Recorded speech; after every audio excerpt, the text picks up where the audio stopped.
Арбаңыздар, ардактуу телекөрүүчүлөр, кутмандуу кушубак күнүңүздөр менен 7 каналда чай үстүндө сырдашуу программасы. Биздин ардактуу конокторубуз таланттуу, мыкты мырзаларыбыз келген. Андыктан кызыктын баары алдыда. Бизден алыстабаңыздар.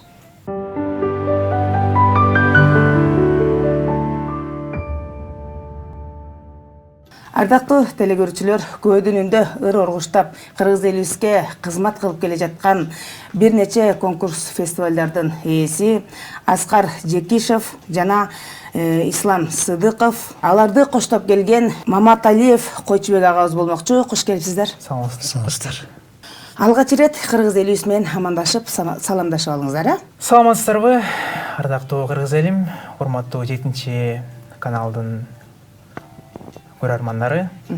Бүгүн сиздер менен жүз көрүшүп отурганыбызга абдан кубанычтамын. Кудайым буйрса, бүгүн жакшы, кызыктуу эфир болот деген ишеничтемин. Чоң рахмат. Аскар. Саламаттарбы? Мен ушу ыраазычылыгымды билдирем. 7 каналдын жалпы жамаатына терең ыраазычылыгымды билдирем. 6 күндай болгон убакытыңызды биз менен бөлүшүп жатканга чоң рахмат. Чоң рахмат, бар бол. Сиз? Ардактуу кыргыз элим, амансыздарбы? Мына бүгүн жакшы эки жигиттин ушундай жакшынакай баарлашуусуна көрүп сыймыктанып турабыз. Анда эмесе бардыгыңыздарга жакшылык маанай, ошондой эле эки жигит Кудай буйрса жакшы ырларды ырдашат деген үмүттөмүн. Алгач ирет ушул Аскарды биз Апакем деген сонун чыгармасы менен тааныганбыз. Кыргыз элибизге ушул энесине болгон, апасына болгон кусалыктан, ушул жүрөгүндө болгон кусалыкты элибизге тартуулап ырдап чыкты эле. Анан ушул ырды кайсы жылы ырдап чыктың эле, Аскар? 2016 жылы, ошо 2015-тин аягында апам көз өтүп кетти эле. Андан кийин ошондон ыр жаздырганбыз, жаркын элесин ардап, анан токтогул сатылган фалтындагы Кыргыз улуттук филармониясынын чоң залында апам жаркын элесине арналып концерт бергенбиз. Ошондон кийин дагы ниет кылып атабыз, дагы концерт берсек, дагы деп көптөгөн илтиге жетсек деп алдыга койгон максаттарыбыз бар. Буйрса. Чындыгында ушул Апакем деген чыгарманы клип дагы тартышкан. Ушул клип тартып, филармонияда алып чыгып, жүрөгүндө болгон кусаны элибизге жеткире ырдагандыгынан биз мынакей ушул Аскарды таанып, Аскар ырдайт турбайбы, жакшы ырдайт турбайбы, жакшы үнү бар экен деп ушул Апакем деген чыгармасы менен тааныганбыз. Ушул бар бол, аман бол. Апаңа болгон кусалыкты ушул ыр менен жеткире билгенсиң. Аскар, анда бүгүн биздин куттуу студиябызга кандай чыгармаларды даярдап келдиң? Биздин студияга баягы 3 даярдап келдим эле, ошолордун төмөнкү аткарып бермекчимин. Кыяктын коштосунда. Келиңиздер, анда Ислам менен бирдикте чогуу ырдайбыз, Албетте чогуу ырдай.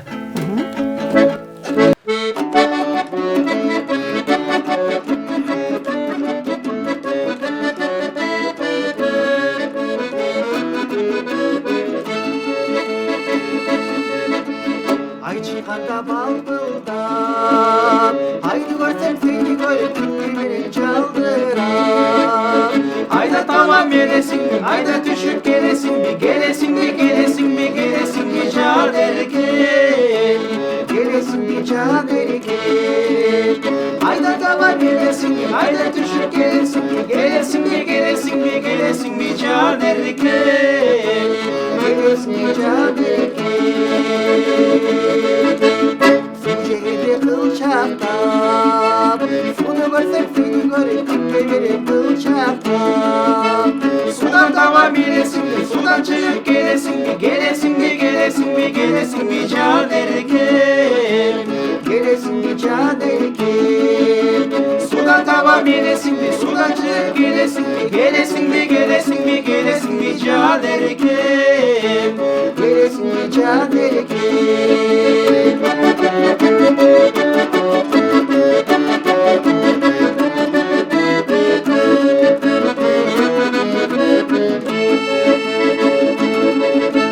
Жылдык болуп койнума, гүлүп келчи эркелечи колун коюп койнума.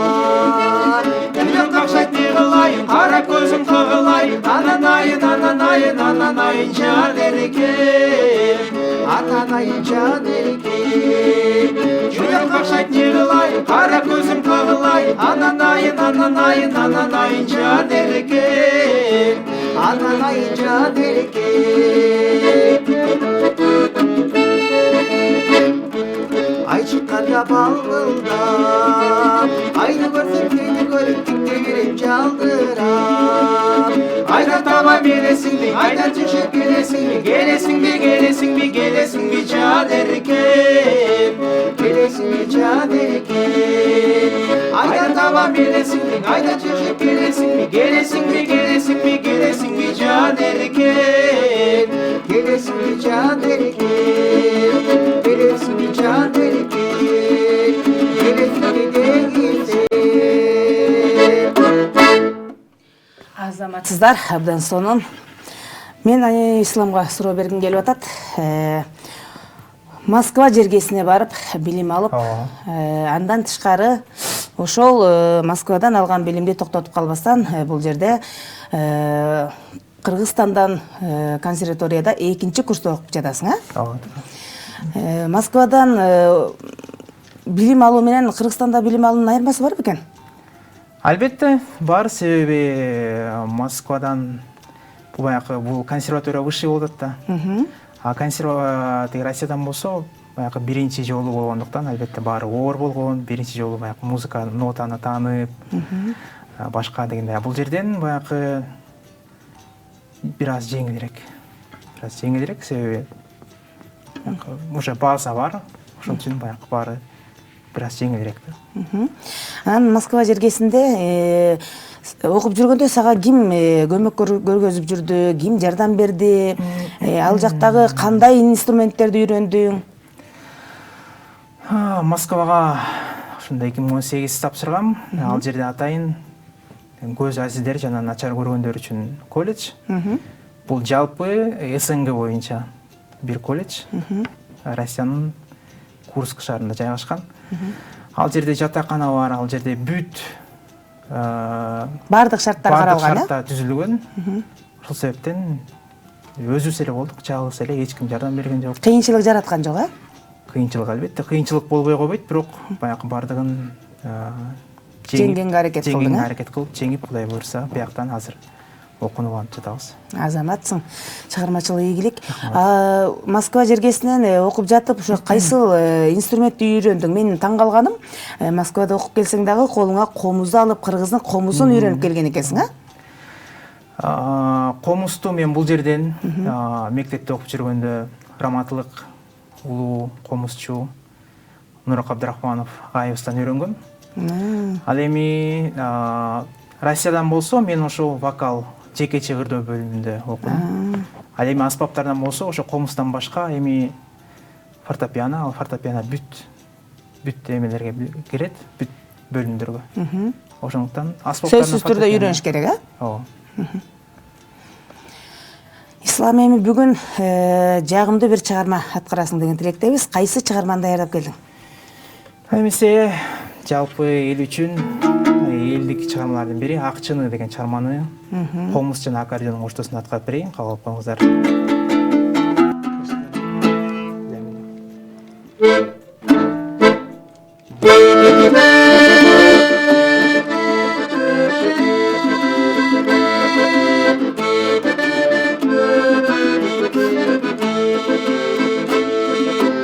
Çankağında çay içkin dersen mağa Bile kılıp ergen edin caş sulu Koldan düşüp sınıp kaldı kokustan Yatağına dövürünün astını Akçını ey akçını Atağına dövürünün astını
жашаса экен жары менен бактылуу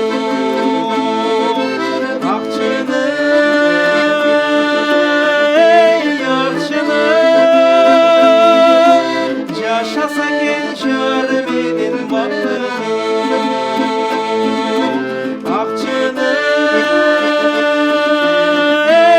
акчыны жашаса экен жары менен бактылуу жашаса экен жары менен бактылуу. Чоң рахмат, эң сонун аткаруу. Азыркы суроомду мен Койчубай агайга бергим келип атат. Аскар менен Ислам менен канча жылдан бери кызматташып келесиз? Ушул эки жигит менен мен 3 жылдан бери кызматташып, булар менен өздөрүнүн концерттерине, чыгармачылык иштерине, ошондой эле репетиция мезгилдеринде катышып, ошолор менен гастрол болсо гастролдорго чыгып жүрөм 3 жылдан бери. Сиз ушул 3 жылдан бери кызматташып келе жатасыз. Анан Аскар менен Ислам кайсы ырларды көбүнчө ырдашат? Бул жигиттер укканды ырдайт негизиче. Бирок бир аз эме керек, мындай репетиция керек дегенде көнүгүү керек да. Бирок экөөнүн ырлары ар дайым шаңдуу, анан элге жеткиликтүү ырдашат да, ушунчалык жеткиликтүү ырдашат элге. Жүрөктөн чыгарып ырдайт. Чыгарма жүрөккө жетет демекчи, жүрөктөн жеткир ырдашат, э? Анан ушул сиз Ислам менен Аскарга ойноп берип 3 жылдан бери мына эмгектенип келе жатабыз деп атасыз. Анан сизде бир мындай өзүңүз айтып атпайсызбы, мындай жүрөккө жеткир ырдашат депчи, анан кийин ушундай бир сиз дагы бир толкундануу менен ойноп бересизби? Кудай буйрса. Бардык жерде ушул эки жигиттин үнүнө карата, ушулардын созгонуна карата, мындай айтканда бардыгы нота менен ойноп бергенге аракеттенем да. Анан сиз ушул Аскар Ислам менен кайсыл жерден кезигишип калдыңыз? Эмне болуп сиз иштешип калдыңыз, мындай кененирээк айтып бересизби? Кенен эми бул эки жигитти мен атасы аркылуу Кылычбек менен Жекишев аркылуу таанышып, ошо менен эме калгам. Анан бир жагынан экөөбүз мындай дос-сумалбыз. Эми 1 жаш 2 жаш андай эмес го. Азыр чогуу иштешип жүргөндөн мындай үй бүлөлүк катнашта дагы барбыз да. Аяш атасы болуп да кетип турбайсызбы? Аяш атасы болуп да кетем да. Сиз үчүн анда иштеш жеңил турбайбы? Кудай буйрса. Сизди угат экен да, анткени ата катары ооба. ырда деген жерден ырдап, токто деген жерден токтоп, э? Ооба. Ислам, азыр сен консерваторияда окуп атасың, э? Кайсыл бөлүмдө окуп атасың азыр консерваторияда? Азыр деле ошол бөлүмдө жекече ырдоо бөлүмүндө. Сольный пени, вокал. Комузду өз алдыңча үйрөнүп атасың, э? Комузду мен ошо жогоруда айтып өтпөдүм да. Нурак Абдрахманов раматылык атабыздан үйрөнгөм. Акыркы окуучуларынан болуп калгам да. Анан ушул Ислам менен сага суроо бергим келип атат. Сен көптөгөн конкурстарга катышып, биринчи месталарды алган, Ош жергесине чейин барган деп атаңыз менен байланышканда айтып калды эле. Анан конкурстарга кандай болуп катышып калдың, эмне болуп биринчи местаны алып калдың? Кененирээк бир маалымат бере кетиңизчи. Конкурстар жөнүндө эми мен баягы бизди сахнага алып чыгып жүргөн биздин таятабыз, мен таятам, тайкемдин атасы. Ошо конкурстарды издейт, заявка беребиз, барып катышабыз, анан ушундай жакшы ийгиликтерге жетишебиз. Ошол чоң сахнаны аттап конкурска, фестивалга катышып атам дегенде бир кандайдыр бир сезимдер болобу? Албетте. Толкундануу, Албетте толкундануу. Анан ишенич болобу? Бүгүн мен фестивалдан жеңем деген.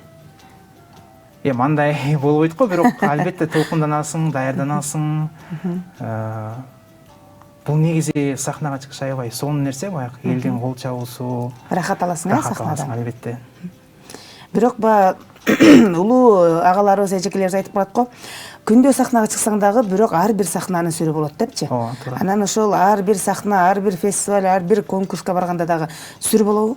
Албетте сүрү болот, особенно могу конкурстардын сүрү аябай болот, себеби ал жерден өзүңдүн билген нерсеңдин баарын баягы элге ушундай жюрилерге көрсөтпешиң керек да. Анан ошол конкурска катышып жатканда жандуу ырдайсыңарбы? Албетте жандуу. Азаматсыңар. Чыгармачыл ийгилик. Рахмат. Ар дайым ушул жүрөгүңөрдө, көкүрөктө, көөдөндө жаткан чыгармаларды элибизге тартуулап жүрө бергиле демекчибиз. Анда эмесе дагы бир чыгарма сураналык. Макул. Кайсы чыгарманы ырдап беребиз? Эмесе дагы бир чыгарма болсун. Муса Байетовдун Сагынам деген чыгармасы. Эң сонун.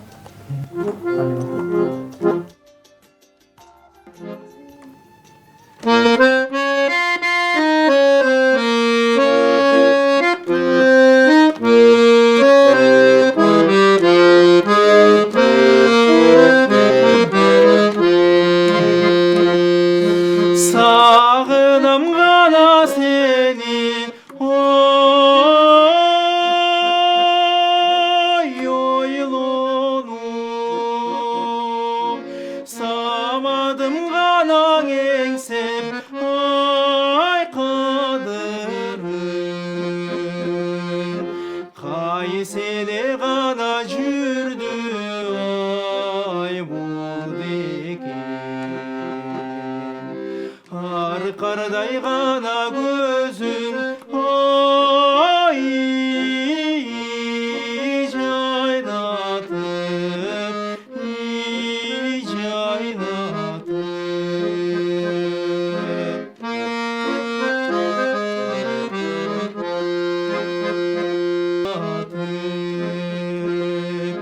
Kay jerde gana jürdü ay buldu Arkarday gana gözüm ay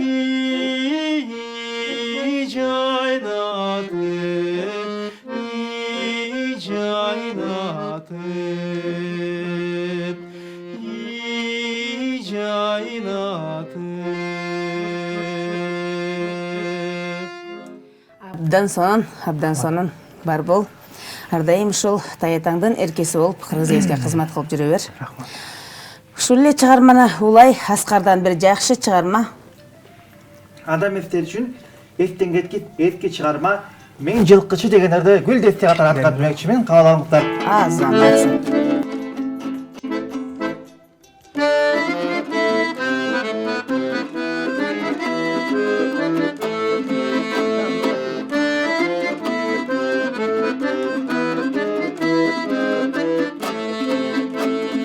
Asıl bir tukun mingeli salgınca jaylo жүргөнү Деректин жылкы кайтарыбай кайдасын келчи сыйлыгы Деректин жылкы кайтарыбай кайдасын келчи сыйлыгы Жылкытта чөптүн түрлөрүн мен жыттайм жыпар гүлдөрүн Санама такыр жыппай сыймай сагынып келчи сыйлыгы Санама такыр жыппай сыймай сагынып келчи сыйлыгы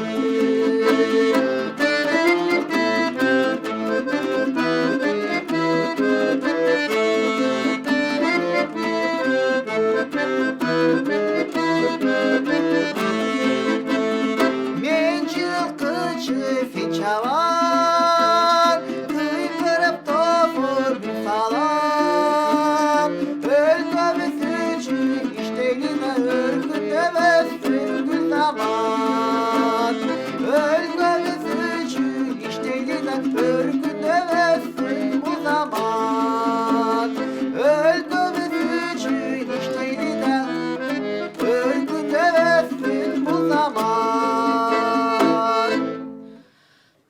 Эң сонун алтындай үнүң өчпөсүн. Кыргыз элине кызмат кылып жүрө бер демекчибиз. Абдан сонун чыгарма болду. Койчубай ага, ушул чыгармачылыкта канча жылдан бери эмгектенип келе жатасыз сиз? Эми чыгармачылыкта мен мындай айтканда бир 30 жылдан ашып кетти, 35 жылдан өттү го. Мен өз негизи Оштогу музыкалык окуу жайды бүткөм, Ниязалы атындагы. Анан ошо чүй жергесинде 2000-ден баштап иштеп жүрөм. Бардык жерде эле чыгармачылык менен иштеп жүрөм. Чыгармачылыкта. Чыгармачылык. Өзгөчө кыргыз элибизде күзүндө той башталат эмеспи, Кудай буйрса. Тойду сизди таппай калса керек. Эми тамадалыкта кыламын. Ырдаймын. Элибиздин эрке баласы Ооба, болуп эрке баласы болуп турбайсызбы? жүрөм. Көп жылдардан бери. Анан сизден дагы бир жакшы чыгарма болбойбу? Кандай дейсиз? Аны эмесе силер үчүн Асанкалы агабыздын Асман тунук, ай тунук деген чыгармасын аткарып берейин. Булактагы кездешүү деген чыгарма.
Эң сонун бар болуңуз.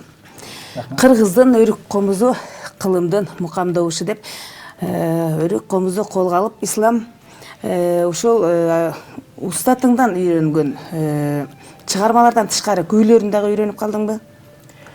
Күүлөрүн да үйрөнүп калдык албетте. Устатыңыздан үйрөнгөн чыгармаларды кыргыз элибизге аткарып келе жатасыз, Ооба.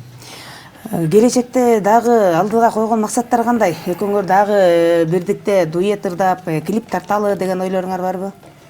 Эми келечекке койгон албетте максаттар толтура. Биринчиден баягы элдин керегине жараган бир жакшы инсандардан болуу албетте. Окууну окуп бүтсөк, Кудайым буйрса, жумуштагы иштеп, ошондой эле жаңы ырларды жаратып дегендей пландар көп айтор. Буйрса, Кудайым буйрса, ишке ашырганга аракет кылабыз.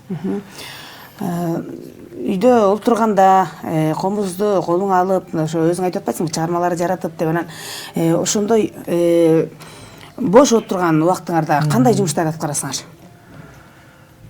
бош отурган убакта ар кандай негизи мен азыр эми окууга байланыштуу бош убакыт эле Жок, азыр окууга даярданасың, э? каникулда болуп эле баягы бош болуп калбасам, а так биринчи күндөн 6-күнгө чейин меники окуу, окуудан болушубайт. Бош күндөр болсо китеп угабыз, ырдайбыз дегендей айтор. Бош отурганга аракет кылабыз. Ушул эле суроону Аскарга бергим келип атат. Сен бош убактыңда эмне кыласың, Аскар? Бош убактымда мен эми өзүмчө отуруп ырдайм, көбүнчө сыналга көрөм. Тренировкага барабыз, спорт менен машыгабыз. 2 күнүнө бир барып турабыз спортко, Кант шаарынан. Мага абдан жагат спорт менен машыккан. Мен дагы буюрса алдыга койгон максаттарым бар. Мен жашым 31 келип калды буюрса. Папамдын көзү түрүп-түрүп азыр тиги ушундай бактылуу жакшы жубайга жолугуп, жакшы жарга жолуксам деген ой максатым бар. Азаматсың, ойлогон ой максатыңа жет.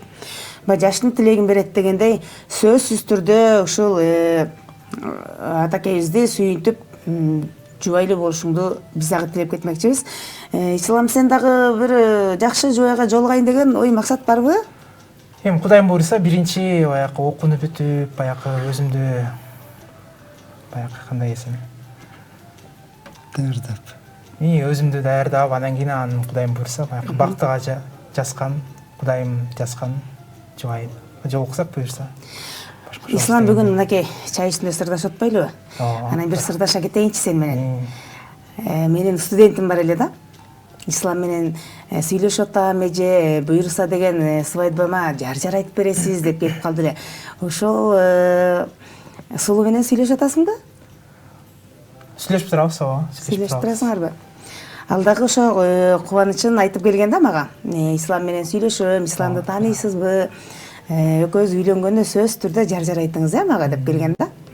Сүйлөшүп атасыңарбы? Сүйлөшүп турабыз.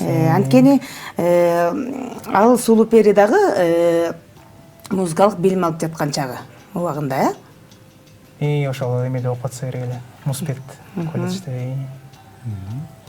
Албетте, биздин дагы тилегибиз ошо экөөңөр ушул мезгилге чейин силерди кандай өстүрүп келди, таятабыз, бирибизден өз атабыз дегендей. Анан ушул атабызды кубандырып, бир жакшы бир тойго чакырып калат деген ниеттебиз. Буйруса чакырабыз, сөзсүз. Андан бир дагы бир чыгарма болсун, силерден? Дагы бир чыгарма. Жана айтып өтпөдүңүзбү? Нурак Абдрахмановдун чыгармаларынан депчи. Нурак Абдрахманов атабыздын Ак кептерим деген чыгармасы бар. Баарына эле белгилүү болсо керек. Ошодон аткарып берейин. Комустун оштосунда.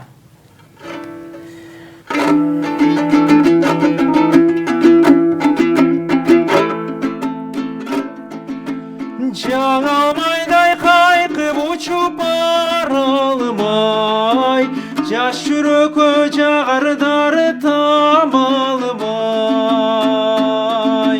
Ак кептериң түтөбөйүн арманда, учак жайып кумар жазып кала албай.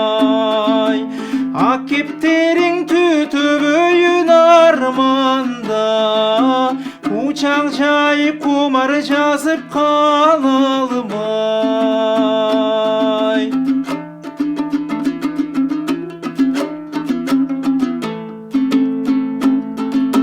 Асман кучсаң мен да күтөм жолуңду, агман тайып кармасам дем колуңду. Эч болбосо сен конучу токойго, жаным секет жай албадым торуңду. Эч болбосо сен конучу токойго, жаным секет жай албадым торуңду.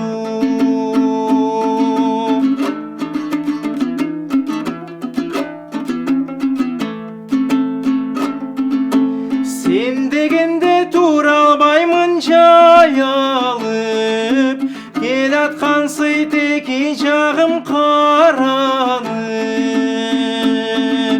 Түшүмдө да түлкү кумай ойноттуң, айт айтчы деги анық бекен сүйгөнүң, мынча неге түлкү кумай ойнотуң, айтчы деги анық бекен сүйгөнүң, айтчы деги анық бекен сүйгөнүң. Эң сонун мына айтчыдеги анық бекен сүйгөнүң деп келин балага намек ыргыта кетти. Исламчык азаматсың, чыгармачылык ийгилик. Убакыт учкан куш экен. Эми эркин микрофон берейин кыргыз элибизге. Эми элибизге эмне кылабыз? Эң башкысы элибизде тынччылык, токчулук, молчулук болсун. Ар дайым жакшылыктардын үстүндө жүрө берели. Кирип келген 2026-жылыбыз жакшы, берекелүү жылдардан болсун. Чоң рахмат. Эң биринчи ушул жалпы жамаатына терең таанышчылыгын билдирем. Баарыңыздар аман болуңуздар, бактылуу болуңуздар дегендей, өмүрүңүздөр узун болсун, келечегиңизде кем болсун, асманыбыз ачык болуп, маанайыбыз баарыбызда жарык болсун, ишкениңизде дамыңар болсун, жеңиң наныңар болсун дегендей. Чоң рахмат. Үйүңүздөргө ар дайым ырыскут кирип турсун. Чоң рахмат. Бакылат өмүр, узун өмүр каалайм. Рахмат. Урматтуу теле көрүүчүлөр, бүгүнкү ушул эки баланы мындай айтканда чыгармачылыгын жараткан 7 каналга терең ыраазычылык билдиремин. Ошондой эле ушу кыргыз элим аман болсун, ар дайым бизде жакшылыктар болсун, элим тынч болсун, жерим тынч болсун, ар дайым бактылуу кыргыз элинде жашоо болсун. Ошону тилеп кетет элем. Чоң рахмат. Чыгармачылык ийгилик алтындай убактыңарды келип мынакей бөлүп кыргыз элибизге көкөрөгүздөгү ырларыбызды арнап берелик деп келип калдыңыздар. Чыгармачылык ийгиликтер болсун, дагы болсо эмгектене бериңиздер. Эч качан талыкпагыла. Ар дайым ушу кыргыз элибизге жагымдуу чыгармаларыңарды тартуулап жүрө бергиле, анан ойлогон ой максатыңарга жетип, атабызды сүйүндүрүп, Кудайым буйруса ушул жакшылыктар боло берсин алдыда. Эмки эфирге келгенде мынакей эжекебай биз жубайлуу болдук деп келип калгыла. Кудайым буйруса. Бар болгула, аман болгула. Ардактуу теле көрүүчүлөр, аз убакыттын ичинде мынакей Аскар менен исламдын көкүрөгүндөгү чыгармаларын сиздерге жеткире алдык деген ишеничтебиз. Андыктан бизден алыстабаңыздар. Ал эми биз болсо сиздер менен коштошпойбуз. Аман болуңуздар.